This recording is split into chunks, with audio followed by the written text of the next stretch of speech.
My husband, Robert Sterling, frequently had affairs. He even slept with my colleagues and friends. While I was pregnant and going for prenatal checkups, he not only abandoned me on the roadside but also had his new girlfriend hit me with her car. I lost the baby, and my mother also died of grief. In my despair, I took my mother's ashes back to her hometown. Mr. Sterling witnessed all of this, and in a fit of rage, he directly revoked all his shares in the company, instantly turning him from a wealthy man into a penniless one. He lived a miserable, regret-filled, and destitute life in prison. As I spoke, my phone kept buzzing with messages. A deluge of photos, all of Robert Sterling and his new favorite Tiffany Hayes. Just when I was experiencing life-threatening complications during childbirth, the two of them were battling it out in a luxury hotel until dawn. Tiffany Hayes, covered in hickeys, leaned into Robert Sterling's arms, her smile full of provocation. Mr. Sterling, unaware of the full truth, still wanted to make a final effort. He pulled out a share transfer agreement and placed it in front of me. "Sarah Miller," he said, "Robert isn't bad at heart. You've loved him for so many years. Why not give him another chance? As long as I'm here, no one can shake your position as Mrs. Sterling." I said nothing, simply tapping open a video Tiffany Hayes had sent. The intimate sounds of the two of them immediately filled the hospital room. Tiffany Hayes panted, asking, "Robert, you left Sarah Miller on the roadside. Don't you feel for her at all?" Robert Sterling nibbled on Tiffany Hayes' neck, his eyes glazed over. "Why should I feel for her? You're the one I love most. Even if Sarah Miller had given birth to a child, she wouldn't have been worthy of comparison to you." The obscene sounds made Mr. Sterling's veins bulge with rage. Through a deep sigh, he still chose to compromise. "The Sterling estate has wronged you. I'll handle the divorce, and in 7 days I will guarantee your freedom. As for your mother's and the baby's funeral arrangements." As he spoke, Nurse Emily brought the baby over. It was as if fate itself couldn't bear to see me continue to suffer in this marriage, allowing this child to be stillborn upon birth. I turned my head away, trying to calm myself. "The child will be buried at the Sterling estate. I'll take my mother's ashes with me." Mr. Sterling nodded, his face etched with pain. "It's my fault. I shouldn't have forced you to stay at the Sterling estate. Go, you deserve a wider world." With that, he stooped, carrying the deceased child, and left. Tears I had been holding back finally streamed down my face. A wave of bitter emotions flooded my heart. My marriage to Robert Sterling was arranged personally by Mr. Sterling. He needed someone to keep an eye on Robert Sterling for him. I needed someone to pay for my mother's exorbitant medical expenses. So, we immediately agreed. I quit my job and married Robert Sterling. After marriage, I learned about Robert Sterling's tragic experience of losing both parents early in life. I also personally witnessed him crying out "my mother" in his sleep in the middle of the night. Two broken souls resonated with each other at that moment. I wanted to heal Robert Sterling's heart. I wanted to build a happy family with him. To fulfill my duties as a wife, I practiced cooking diligently, striving to recreate what he called the taste of home cooking. I traveled to various places, little by little recreating the childhood cabin from his memories. I even learned various intimate activities to satisfy his desires. I thought we would have a happy future. But on our wedding anniversary, he brazenly took my best friend to a hotel. I ran to confront him, furious. Robert Sterling scoffed, throwing my contract with Mr. Sterling in her face. "Sarah Miller, who do you think you are? Just because I played around with you for a couple of days, you actually thought you were Mrs. Sterling? You're just a dog my grandfather bought. What right do you have to question my affairs? If you dare make me unhappy, I'll immediately have them stop your mother's medical treatment." I was struck dumb, unable to utter a single word. After that, Robert Sterling escalated. After tiring of influencers and celebrities, he began targeting my friends, constantly pushing my boundaries. On one side was my mother, who needed medical treatment, on the other, a marriage long rotten beyond repair. Torn between two forces, I was on the verge of collapse. Once I was dazed, lost my footing, and tumbled down the stairs, only to discover I was pregnant. Mr. Sterling almost pleaded with me, "Sarah Miller, keep this child. He might be the turning point in your marriage. If after the child is born, Robert still doesn't rein himself in, I will no longer force you." With a mix of complex emotions, I chose to agree. I never imagined that after so much effort, my mother, the child, my marriage, and my love, I couldn't keep any of them. I slowly wiped away the tears from my eyes and looked up at the gloomy sky outside the window. Perhaps the only comfort was that Robert Sterling and I both gained our freedom. As I pondered, Robert Sterling's call came in. "Sarah Miller, you went to complain to Grandpa Sterling again, didn't you? My rare private time with Tiffany has been completely ruined by you. I'm warning you, if you dare do this again, I'll stop your card." In the past, I would have humbly explained and apologized to Robert Sterling, trying every possible way to gain his forgiveness. But now I just said indifferently, "Whatever." Robert Sterling was somewhat surprised by my cold attitude, but he quickly scoffed again. "I heard the child was born. Having a child gives you leverage. But don't forget, I am the Sterling heir. As long as you're still at the Sterling estate, I have plenty of ways to torment you." Closed my eyes. I had experienced Robert Sterling's methods before. The first time I caught him in bed with another woman, I naively went to Mr. Sterling to seek justice. But it only brought about Robert Sterling's vicious retaliation. He threatened me with my mother's treatment, forced me to kneel on the freezing balcony of my bedroom, repeatedly slapping myself. That night, the sounds of his mistress's pleasure never ceased. With a swollen, bruised face, I was hospitalized due to frostbite. The last shred of genuine affection I had for him completely vanished in the vast snow. After that, no matter how outrageous Robert Sterling's actions were, I pretended not to see them. I silently endured his various humiliations and provocations, striving to maintain my identity as Mrs. Sterling. Now, my mother was gone. The child couldn't be saved. This marriage in name only should finally come to an end. I coldly hung up the phone. I got up and contacted a friend at the funeral home to schedule the cremation. When I returned to the hospital room, I saw Robert Sterling standing at the entrance. He frowned at me, then let out a cold laugh. "Why aren't you continuing to put on a show and play the victim? You've just given birth and you're already rushing around. You seem so healthy.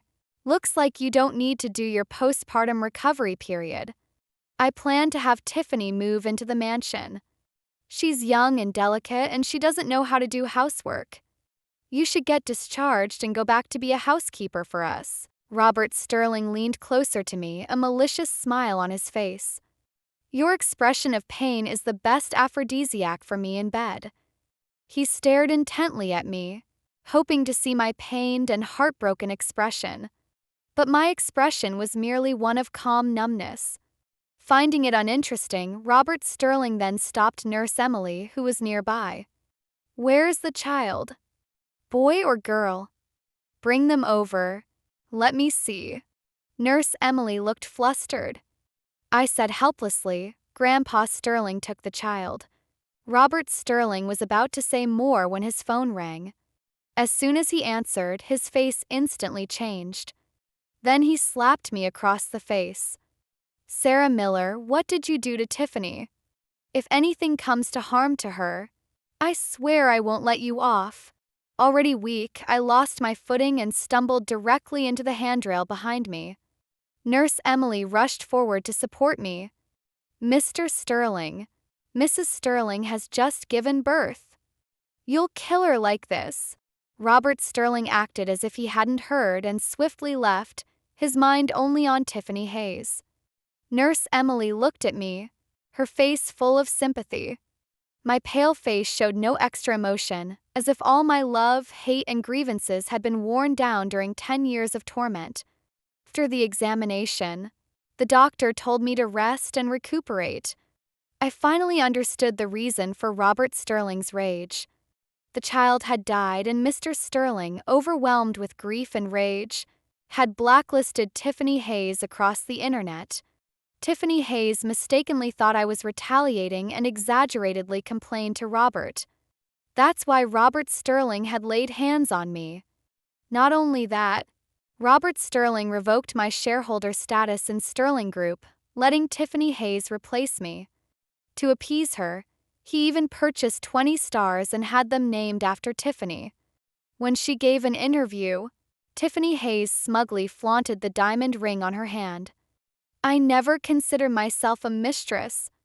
If a woman can't keep her husband's heart, she deserves to be a lonely widow. Besides, the current Mrs. Sterling only married him for the Sterling estate's money, but I'm different. I have nothing but genuine affection for Robert. Comments below were polarized. A group of brainless, rabid fans tagged my account with all sorts of insults and abuse, demanding that I yield my place to Tiffany Hayes. I watched, but only felt it was ironic. For so many years, Robert Sterling's tricks to win over women hadn't changed at all. I remember he used to treat me the same way back then. After he learned I was from a poor background and had never celebrated a birthday on my 20th birthday, he gave me 20 gifts, from a 1-year-old's gold locket to a 20-year-old's mansion. He said it was to compensate me for the hardships of my past 20 years. I still remember that day under the vast starry sky. He held my hand. "Sarah Miller," he said, "I lost my parents when I was young. From now on, I will honor my mother as my own, and I will build the happiest family with you." I melted in his seemingly loving eyes and naively believed I had found the person I could spend my life with. But later, the novelty wore off. Robert Sterling quickly fell for someone else. During one date, he left me stranded on the mountain to get flowers for his mistress. That day, I walked for miles along mountain roads by myself to get home. My feet were raw and bleeding, and my calves were left with permanent scars. In truth, I should have understood then. This man was selfish and fickle and would never settle down for anyone. That contract was just an excuse for him to have affairs. Thinking of this, I left a comment under Tiffany Hayes' video. "Wishing you both a lifetime of happiness," I wrote. Not long after the message was sent, Tiffany Hayes deleted the video.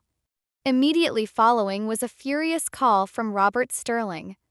I didn't answer. Instead, I calmly blocked him, just as he usually treated me.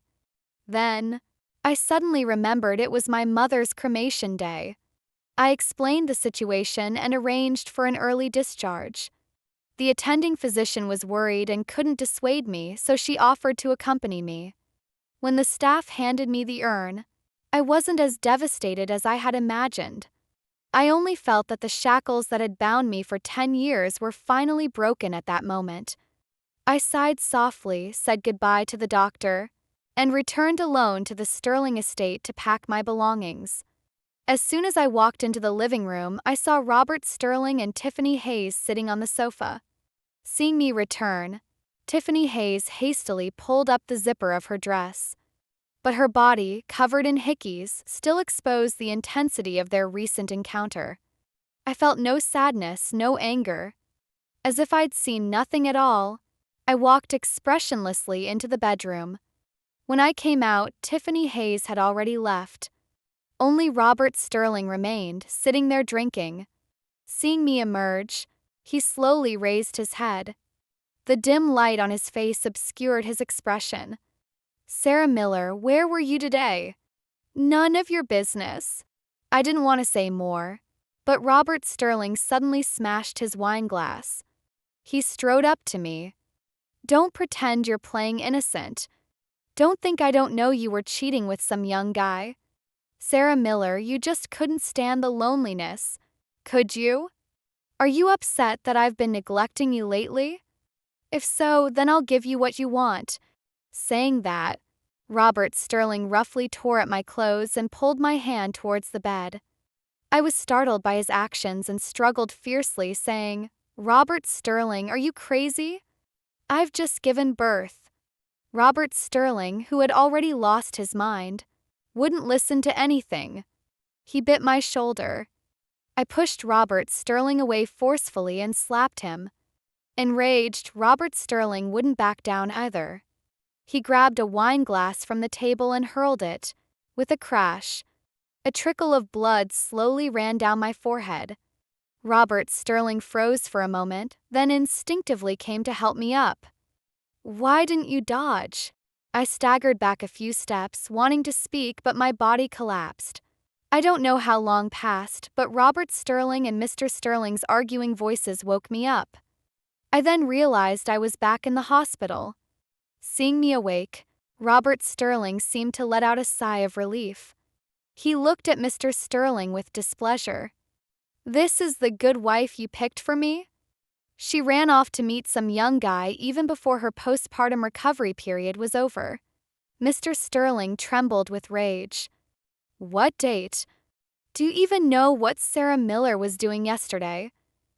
"Grandpa Sterling," I interrupted Mr. Sterling. "It's all in the past." Mr. Sterling understood my meaning and said no more, only looking at Robert Sterling, exasperated by his behavior. Robert Sterling waved him off indifferently. "She's awake now, so there's nothing more for me here. Tiffany is waiting for me. I'm leaving." Mr. Sterling struck him with his cane. "Scum. I don't care where you go today, but tomorrow you must come to the old Sterling Manor with Sarah Miller." Before he could finish, Robert Sterling's figure had already disappeared from the doorway. Mr. Sterling let out a deep sigh, his back growing even more stooped. He handed the signed divorce papers to me. "Sarah Miller, it was my failure to raise my descendant properly. But that child was also your own flesh and blood. I hope you can attend his final farewell." Looking at the old man with hair completely white, I couldn't bring myself to refuse. The next morning, dressed in black, I arrived at the old Sterling Manor. This child was one I gave my life to bear. Unfortunately, I never even had the chance to hold him before he was separated by death forever. I gently wiped away a tear. Perhaps it was for the best. Otherwise, with ties I wouldn't bear to leave. I had given my all in this marriage. Leaving now, there was only exhaustion, no regret. Robert Sterling never appeared, even until the child was buried. Instead, I saw photos of him and Tiffany Hayes trying on wedding dresses on the trending topic. Tiffany Hayes smugly sent me a message. "So what if you had a child?" Robert Sterling ultimately chose me.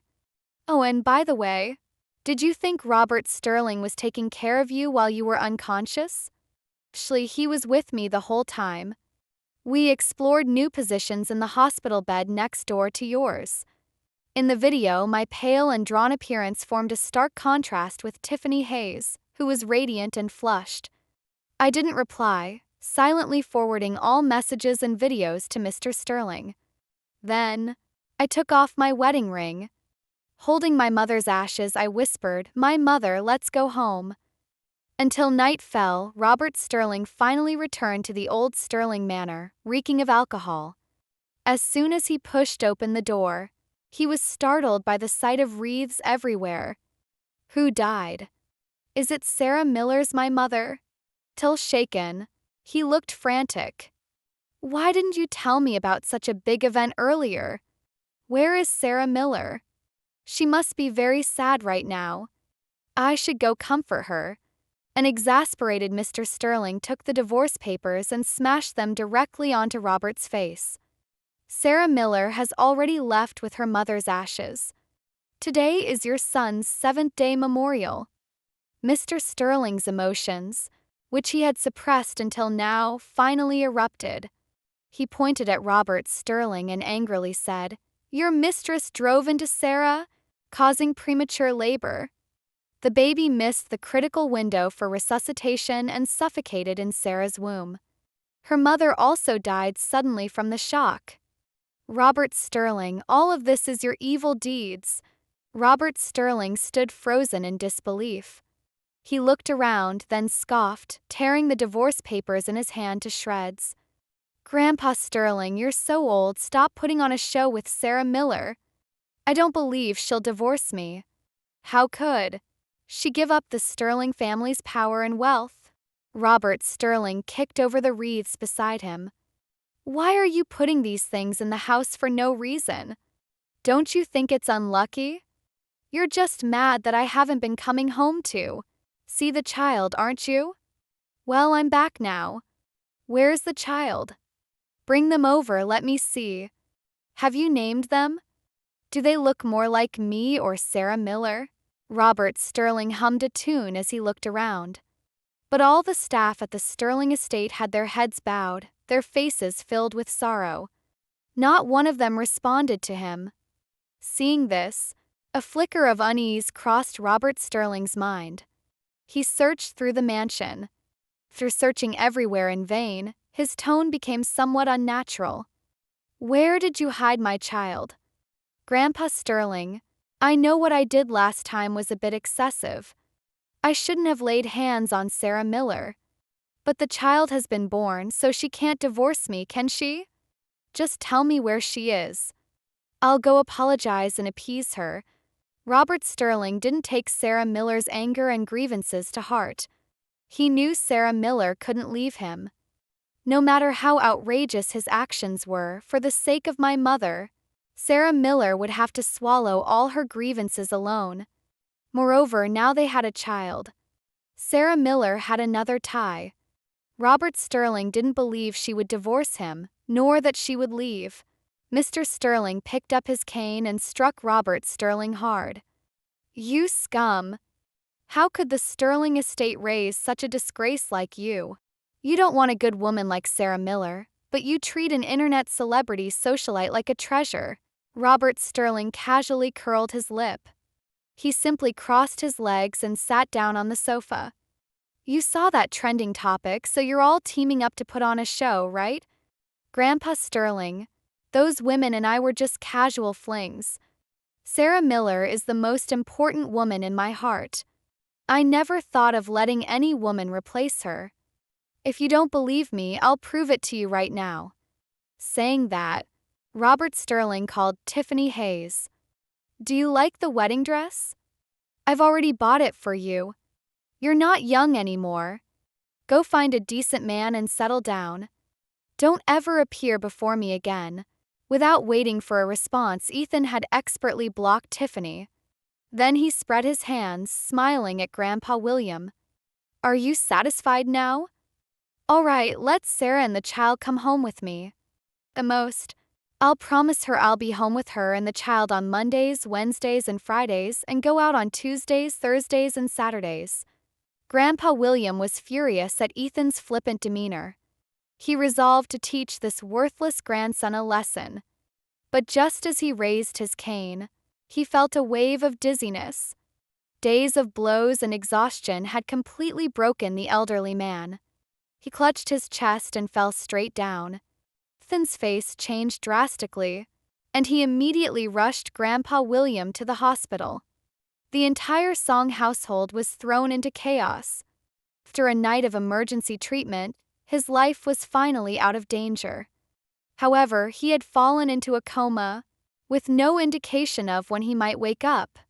Ethan stood by the hospital room door, irritably lighting a cigarette.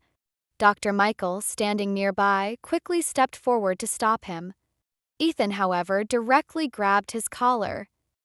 You're that toy boy who was dating Sarah. How dare you show your face in front of me? Where's Sarah? Did she take the child and hide at your place? Get her out here to see me now. Hearing this, the usually well-mannered Dr. Michael couldn't help but retaliate. With red eyes, he glared at Ethan. You bastard, do you think your money makes you superior? Do you even know that day I was accompanying Miss Sarah to the funeral home to collect her mother's ashes? She's a woman, alone and helpless, who suddenly lost both her child and her mother in one day. And you, her husband, not only weren't by her side but were carousing with your mistress. Are you even human? Nurse Jessica, standing nearby, rushed over to mediate. Yet, in everything they said, they were blaming Ethan. Faced with these relentless accusations, Ethan couldn't utter a single word. His mind was filled with the image of Sarah's calm, almost numb face that day. Over the years, he had grown accustomed to ignoring Sarah's emotions. How could he have noticed the intense sorrow hidden beneath that seemingly calm facade? Ethan's heart ached fiercely. Yet, he still gritted his teeth and shook his head. You've all been bought off by Sarah. I won't believe your nonsense. Sarah cared so much about her mother. If her mother died, how could she not react at all? And the child she risked her life to give birth to him, how could she be so calm? Though he said this, a storm raged within him. Ethan wanted to prove he was right. He frantically drove back home. Looking at the empty house, he suddenly remembered. The day they argued and fought, Sarah had returned to pack her bags. She was truly determined to leave. Sarah! Sarah! Call after call, but no one answered. Ethan momentarily lost his footing and fell to the ground. He also saw the wedding ring that had rolled under the table. This wedding ring was custom-made by Ethan himself shortly after they were married. Sarah cherished it. For 10 years they had argued constantly. But Sarah could never bring herself to take off the wedding ring. For both of them, this ring wasn't just a wedding ring. It was also a testament to their beautiful relationship. It was their last remaining hope and memory.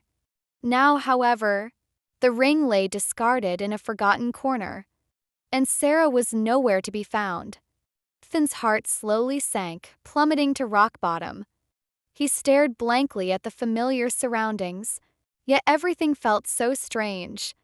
Grief and fear closed in from all sides. Grandpa William showed no signs of waking up.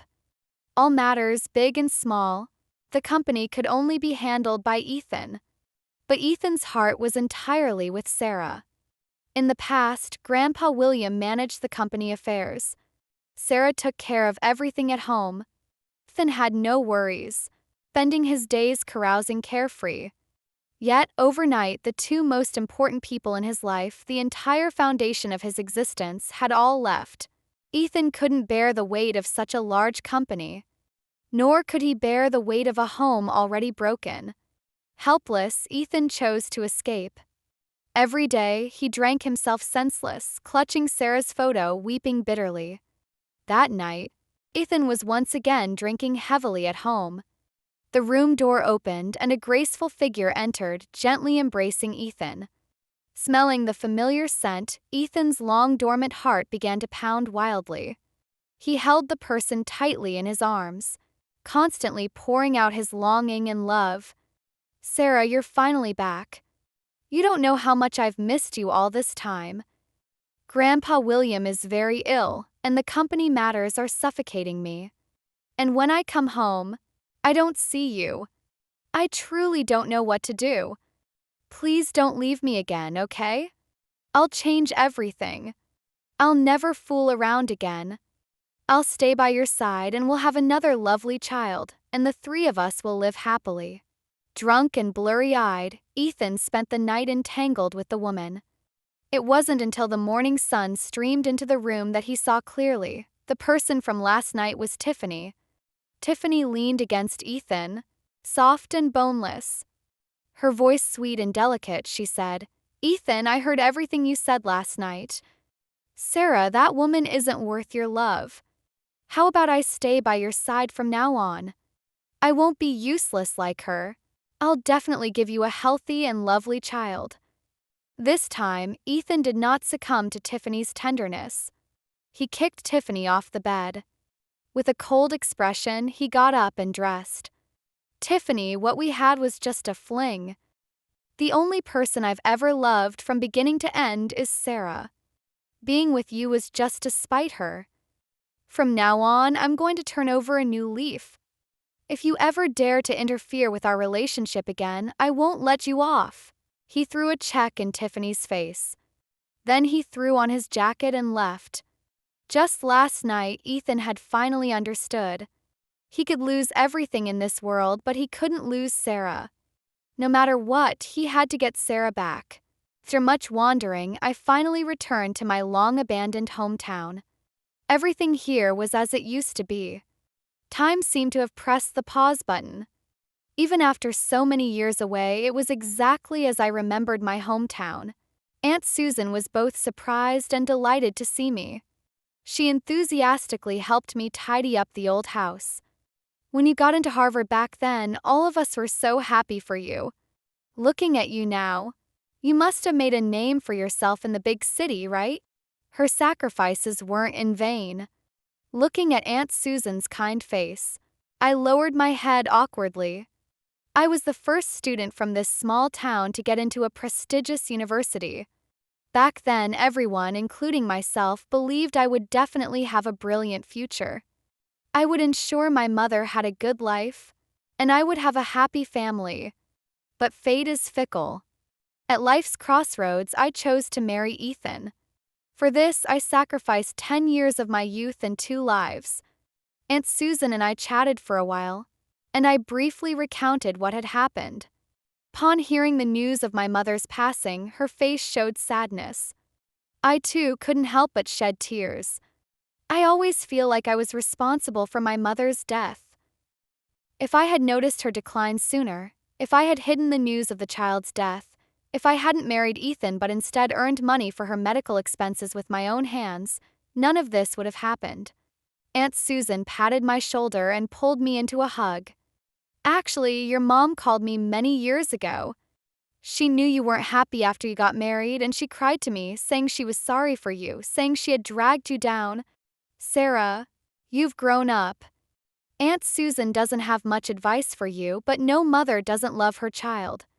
Your mom won't blame you, she just wants you to be happy. I sobbed uncontrollably in Aunt Susan's arms, wishing I could pour out all the grievances and bitterness of the past 10 years. Through a good cry, my mood significantly improved. The regrets of the past could not be undone. Fortunately, even though I'd been put through the ringer, I still managed to struggle out of that golden cage.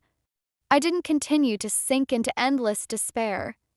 I held a simple funeral for my mother in hometown and buried her alongside my prematurely deceased father. The neighbors were all very warm and actively offered their help, providing me with much assistance in all sorts of things. I also decided to stay in hometown. With my excellent academic qualifications, I smoothly became a teacher at a local school. Most of my colleagues were young graduates. They were the same age as Tiffany but were sunny, cheerful, and positive. In our free time, we would chat and go shopping together. Life was simple and comfortable. Until one day, Ethan appeared before me. The smell of alcohol emanating from him made my head ache. I tried to avoid him, but he blocked my path. He looked at me, his eyes filled with an intense emotion I couldn't comprehend. Sarah, I miss you so much. Ethan, we're divorced. My expression was unperturbed, as calm as if I were looking at a stranger. Ethan, however, kept shaking his head, stubbornly holding the ring up to me. I don't agree. Sarah, I can't live without you. While you were gone, I've been going crazy thinking about you. I never dared to tell you, but the truth is, I genuinely loved you. The time we first spent together was the happiest of my life. I thought someone in this world could finally love me wholeheartedly, and that I could finally have a home. But the contract you signed with Grandpa William shattered all my illusions. I couldn't accept that the woman I loved so deeply approached me with an ulterior motive. And to get back at you, I did so many absurd things. Ethan spoke through tears, as if he had suffered an immense injustice. I looked up at Ethan. Do you even remember our wedding anniversary? Ethan paused for a moment. He stammered for a long time but couldn't name the exact date. I gave a cold laugh and slowly said, I remember. I'll never forget. Because your mistress told me that the first time she was with you was on our wedding day. That girl was Ethan's designated bridesmaid. She was his so-called distant cousin. Not long after our wedding, she openly revealed their relationship. But Ethan quickly grew tired of her. Once a new favorite appeared, she became a discarded woman before I did. Ethan was speechless at being exposed. But my long-standing compromises and tolerance made him believe that a slight apology would win me back. After that, Ethan began sending me flowers and gifts, just like when we were passionately in love. However, I was no longer the naive and ignorant girl I once was, and I certainly wouldn't make the same mistake twice. On the day I resolved never to see Ethan again, I received a call from a lawyer. Grandpa William was critically ill. He wanted to see me one last time before he died. Over the past 10 years, Grandpa William had shown me a certain degree of respect and care. Both emotionally and logically, I owed him a visit out of respect.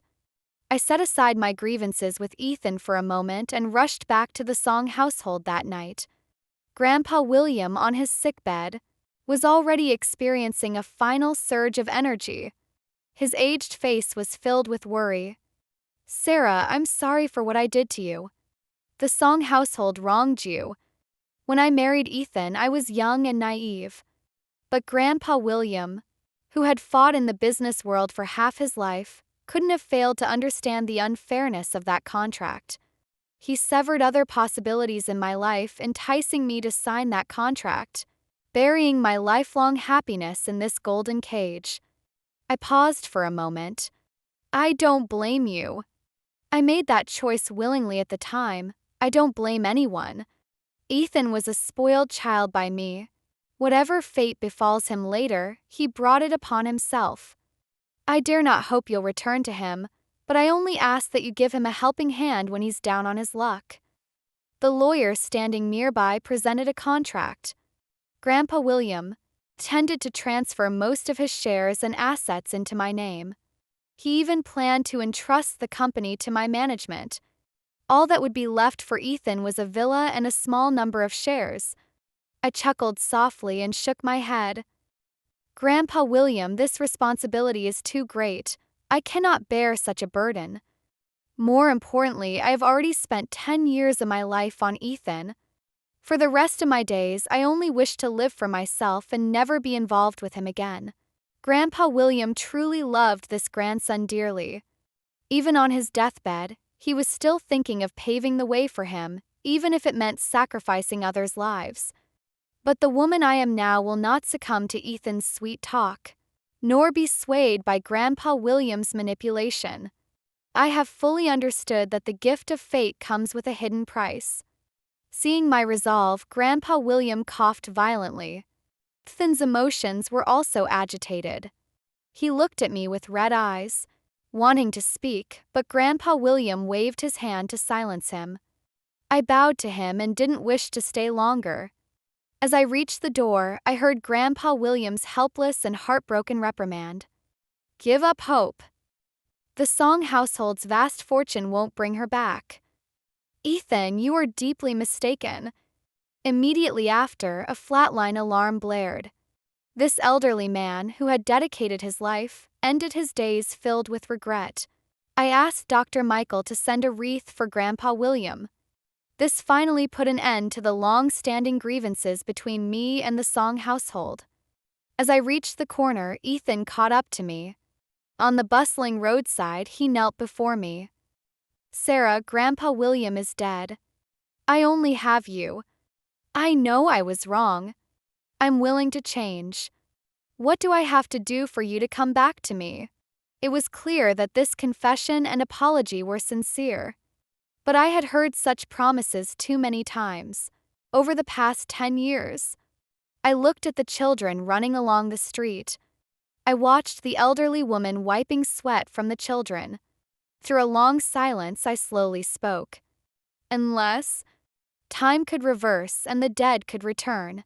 Knowing he was powerless, Ethan sobbed uncontrollably like a spoiled child trying to get what he wanted with tears. I ignored him.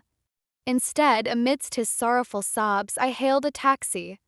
car drove me towards the rising sun. Without hesitation, and without looking back,